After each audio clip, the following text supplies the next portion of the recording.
Kia ora everyone, welcome back to our next edition of Econ Talks. Gareth, we've had the latest GDP numbers out recently showing that despite concerns that New Zealand might have been heading towards that dreaded technical recession, two negative quarters of GDP back to back, actually there was a good boost in economic activity through the second quarter of 2022. GDP up 1.7% on a quarterly basis, and that's again remembering that's still adjusted for inflation, so this is actual underlying growth, if you will, real growth that's coming forward. What drove that rather impressive result? Yeah, all on the export side, really, when we look at the numbers. And to be fair, some of that bounce back was expected. We'd had quite a bit of weakness in some of those goods exports earlier in the year, and they haven't recovered all of that weakness, but did bounce back quite significantly through there.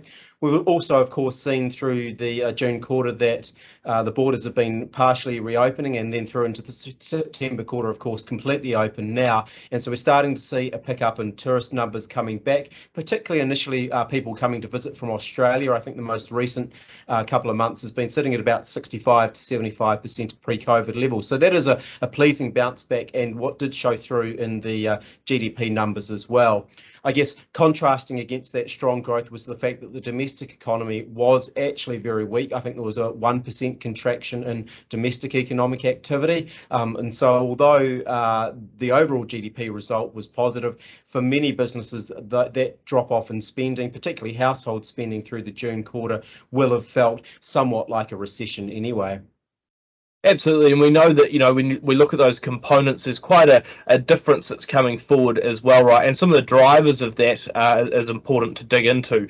When we look at that sort of domestic consumption, the amount of spending that's going around, we knew that retail trade figures weren't looking particularly rosy already. We got that data out a few weeks before the GDP result. And when we looked at that, of course, you sort of saw that, yes, because fuel prices had come back, people were spending fewer dollars, if you will, on fuel, getting probably the same amount, but it was a bit more affordable. Slightly lower spending on cars as well. But even outside of those sort of more volatile areas of sort of motor vehicles and oil and such, you did get that feeling that spending was having to temper back a bit. Spending was flat in terms of, spending through the till. When you stripped out inflation, though, you got quite a substantial fall in the scheme of things. Again, just that sort of lower bang for buck. I mean, realistically, Gareth, there's two things going on there, isn't there? One is inflation, meaning that you just can't buy the same stuff. But at the same time, we know that people have got wage rises, not everyone, but there are some more substantial ones that are coming forward. Interest rate rises as well, though, coming forward. That's eating up a lot of the spare money that households might have had. Realistically, how much of that is starting to filter through, and how much more is there still to come? Yeah, our estimates suggest that probably a year ago, or about June last year, people were paying on average 3% for their mortgage, or the mortgage debt in New Zealand.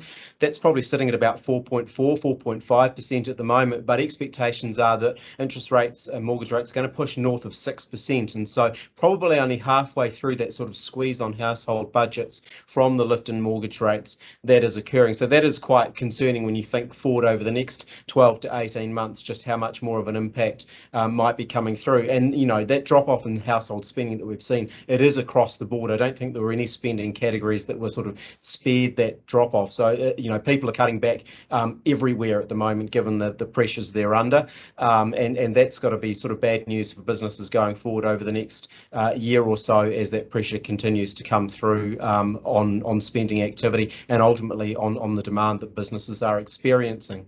Of course, we know that given the inflationary pressures that we've got in the economy, that is kind of what the Reserve Bank is needing to engineer anyway, to try and get some of those inflationary pressures under control. And we know that at the moment, yes, petrol and diesel prices have come off their peak, but we know there is still a heck of a lot of pressure coming through the system, and there's probably still some more price rises to come through, and inflation to remain at elevated levels, I'd suggest, for some time yet.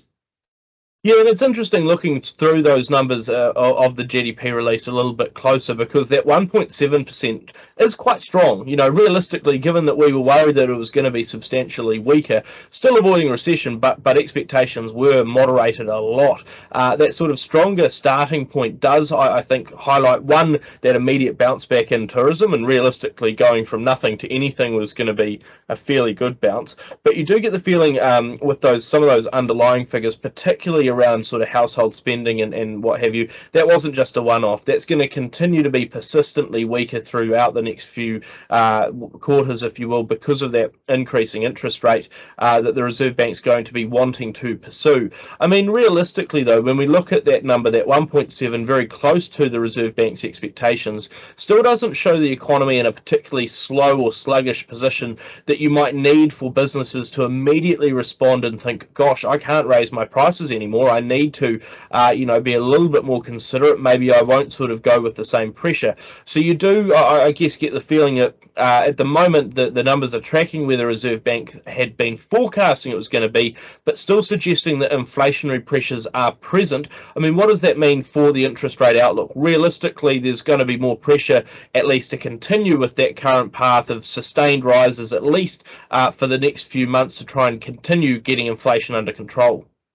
Yeah, I think there's little doubt the Reserve Bank will implement another 50 basis point rise at the next meeting and again in November. So we're talking an OCR of 4% by the end of this year, and I don't think there's any debate around that now. It's a question of when you get into February and March, how much room there is, or how much of a signal there is for the Reserve Bank that they've started to get that inflation under control, and whether they can start to either ease back on the tightenings or, come to the end of that tightening cycle. And it's not clear at this stage that that will be the case, particularly when you look at the hospitality and the tourism sector and you go, well, already in the likes of Queenstown, it's highly stretched in terms of capacity, and this is not peak demand by any stretch of the imagination. How are those businesses going to be coping in terms of meeting demand through summer? We know that the labour market remains incredibly tight with an unemployment rate of 3.3%. There's not the workers out there to employ, and so there is still a heck of a lot of stress, a heck of a lot of pressure in the economy,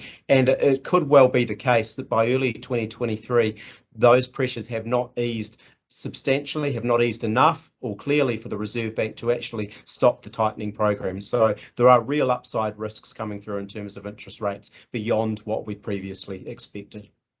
Absolutely, and look, when we look at some of the other indicators that have come through over the last few weeks and months, the likes of business price indexes from Stats NZ highlighted again that pressure that not only are prices not going down, but they're barely even starting to normalise in terms of growth. They're actually still accelerating, and that's sort of at a time when you wouldn't expect things to be back to normal by any stretch of the imagination. But I think people were hoping that maybe those larger price rises had already come through.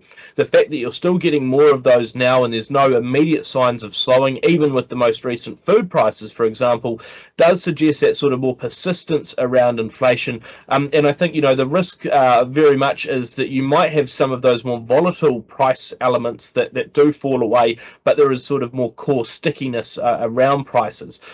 Interesting to look at recent US data, which suggested that in August, the US inflation rate increased by just 0.1%, so a pretty small margin after being flat in July. But fuel prices were down nearly 11% over the same period. So to make up that 11% fall in fuel and to get still a 0.1% increase on the total basket, there's other things that are continuing to increase in price. And I guess that's the worry here in New Zealand. Realistically, when we look at those GDP numbers, when we look at all the other suite of data coming through, it still shows that sort of fairly volatile economic picture. There are some ups, there are some downs, but certainly when you look at the pricing side of the economy, there's only one real direction at the moment. It's up. The question is how fast up it might continue to go. How fast is that acceleration, or do we see that slowdown in pace coming through at some point soon? We'll assess that, the rest of the GDP and other economic results, and how the Reserve Bank responds on one of our future editions of Econ Talks.